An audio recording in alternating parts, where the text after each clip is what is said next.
حضرت عمر رضی اللہ عنہ کے عہد خلافت میں مدائن کی حکومت پر سرفراز رہے۔ حضرت سلمان فارسی مقربین بارگاہ نبی صلی اللہ علیہ وسلم میں سے تھے، اس لیے حضرت عمر ان کا بہت احترام کرتے تھے۔ ایک دفعہ آپ رضی اللہ عنہ حضرت عمر کے پاس گئے، اس وقت آپ ایک گدے پر ٹیک لگائے بیٹھے تھے۔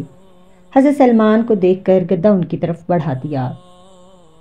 حضرت سلمان فارسی کی زندگی میں تکلف کی بجائے سادگی بہت غالب تھی، جو ہر زمانہ میں یکساں قائم رہی۔ مدائن کی عمارت کے زمانے میں جبکہ شان و شوکت وغیرہ تمام لوازم آپ رضی اللہ عنہ کے لیے مہیا ہو سکتے تھے، اس وقت بھی آپ رضی اللہ عنہ کی سادگی میں کوئی فرق نہیں آیا۔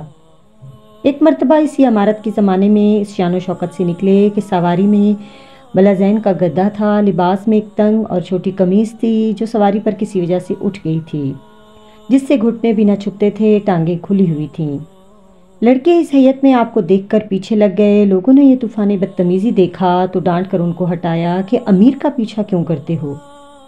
ایک دستہ فوج کی سرداری سپرد ہوئی۔ فوجی عمارات کی شان و شوکت کا تو کیا ذکر، یہاں معمولی سپاہی کی بھی وجہ نہ تھی، چنانچہ فوجی نوجوان دیکھ کر ہنستے اور کہتے یہی امیر ہیں۔ حضرت ابو درداء کی والدہ فرماتی ہیں کہ حضرت سلمان فارسی ایک مرتبہ مدائن سے شام آئے، اس وقت وہاں کے گورنر تھے، مگر اپنی سادگی کی وجہ سے معمولی لباس اور ابتر حالت میں تھے۔ آپ رضی اللہ عنہ سے دریافت کیا گیا کہ آپ رضی اللہ عنہ نے اپنے آپ کو اس قدر ابتر کیوں بنا رکھا ہے؟ آپ رضی اللہ عنہ نے فرمایا کہ آرام اور راحت تو صرف آخرت کے لیے ہے۔ حضرت سلمان رضی اللہ عنہ کے دن کا بڑا حصہ رسول اللہ صلی اللہ علیہ وسلم کی صحبت میں گزرتا تھا، اس لیے قدرتی طور آپ علوم و معارف نبی صلی اللہ علیہ وسلم سے کافی بہرور ہوئے۔ حضرت علی رضی اللہ عنہ سے آپ کے مبلغ پوچھا گیا تو فرمایا کہ ان کو علم اول اور علم آخر سب کا علم تھا۔ وہ خود علم کا ایک ایسا دریا تھا جو کہ خود سے بھی ناشنا رہا۔ وہ ہمارے اہل بیت میں سے تھے۔ دوسری روایت میں ہے کہ آپ رضی اللہ عنہ نے فرمایا کہ وہ علم و حکمت میں لقمان حکیم کے برابر تھے۔ علم اول سے مراد کتب سابقہ کا علم اور علم آخر سے مراد آخری کتاب الہی یعنی قرآن کا علم ہے، اور اہل بیت سے ہونا آن حضرت صلی اللہ علیہ وسلم سے قربت کی بنا پر، اس لیے کہ عربوں میں ان کا کوئی خاندان نہ تھا۔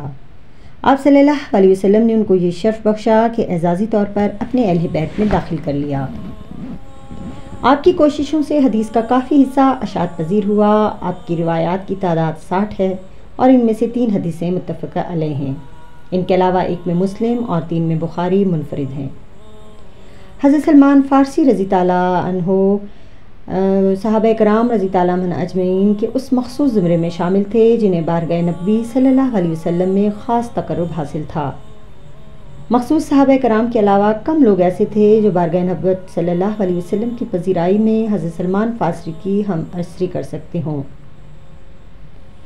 حضرت سلمان فارسی میں مذہبی جذبے کی شدت فطری تھی۔ جس طرح آتش پرستی کے زمانے میں سخت آتش پرست اور نصرانیت کے زمانے میں سخت عابد و زاہد نصرانی تھے، اسی طرح مشرف با اسلام ہونے کے بعد اسلام کا مکمل ترین نمونہ بن گئے۔ آپ کا زہد و تقوی اس حد تک پہنچ گیا کہ جس کے بعد رہبانیت کی حد شروع ہو جاتی ہے۔ اس کی ادنا مثال یہ ہے کہ عمر بھر گھر نہیں بنایا، جہاں کہیں دیوار یا درخت کا سایہ ملتا پڑے رہتے۔ ایک شخص نے اجازت چاہی کہ میں آپ کے لیے مکان بنا دوں، فرمایا کہ مجھے اس کی حاجت نہیں۔ وہ مسلسل اصرار کرتا رہا اور آپ برابر انکار کرتے رہے۔ آخر میں اس نے کہا آپ کی مرضی کے مطابق بناؤں گا۔ فرمایا کہ وہ کیسا؟ آدمی نے کہا کہ اتنا مختصر کہ کھڑے ہوں تو سر چھت سے مل جائے اور اگر لیٹیں تو پیر دیواروں سے لگیں۔ فرمایا کہ خیر اس میں کوئی مذائقہ نہیں۔ چنانچہ اس نے ایک مختصر جھونپڑی بنا دی۔ اس زہد کا اثر زندگی کے ہر شعبے میں نمایاں رہا۔ مال و دولت کو کبھی پاس نہ آنے دیا۔ وفات کے وقت گھر کا پورا اثاثہ 20-22 درہم سے زیادہ نہ تھا۔ بستر میں معمولی سا بچھونا تھا اور 2 اینٹیں جن کا تکیہ بناتے تھے۔ اس پر بھی روتے تھے اور فرماتے تھے کہ آن حضرت صلی اللہ علیہ وسلم نے فرمایا کہ انسان کا ساز و سامان ایک مسافر سے زیادہ نہ ہونا چاہیے، اور میرا یہ حال ہے۔